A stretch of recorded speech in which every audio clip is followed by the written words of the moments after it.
The burden of the word of Yahweh concerning Israel.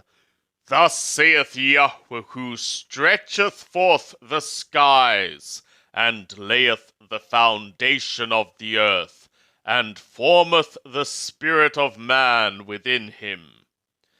Behold, I will make Jerusalem a cup of reeling to all the peoples round about, and upon Yehudah also shall it be in the siege against Jerusalem.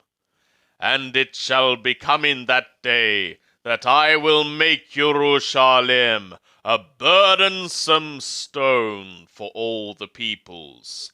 All that burden themselves with it shall be sore wounded, and all the nations of the earth shall be gathered together against it. In that day, saith Yahweh, I will smite every horse with terror, and his rider with madness, and I will open my eye upon the house of Yehudah, and will smite every horse of the peoples with blindness. And the chieftains of Yehudah shall say in their heart, The inhabitants of Jerusalem are my strength in Yahweh of hosts, their God. In that day will I make the chieftains of Yehudah like a pan of fire among wood, and like a flaming torch among sheaves, and they shall devour all the peoples round about, on the right hand and on the left, and they of Jerusalem shall yet again dwell in their own place, even in Jerusalem. Yahweh also shall save the tents of Yehudah first, that the glory of the house of David and the glory of the inhabitants of Jerusalem be not magnified above Yehudah.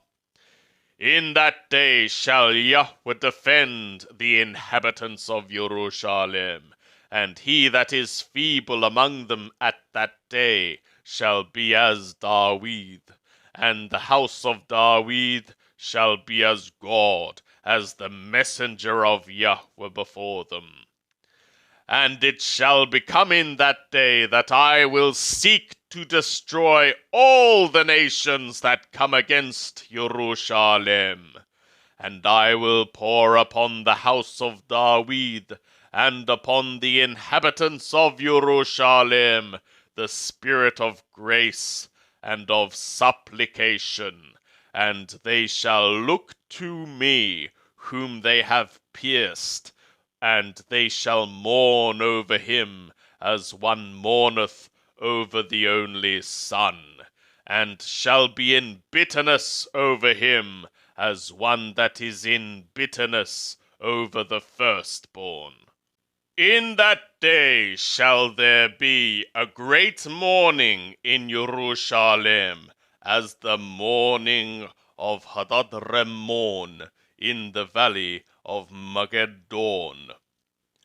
And the land shall mourn, every family apart, the family of the house of David apart, and their women apart, the family of the house of Nathan apart, and their women apart, the family of the house of Levi apart, and their women apart, the family of the Shimei apart, and their women apart. All the families that remain, every family apart, and their women apart.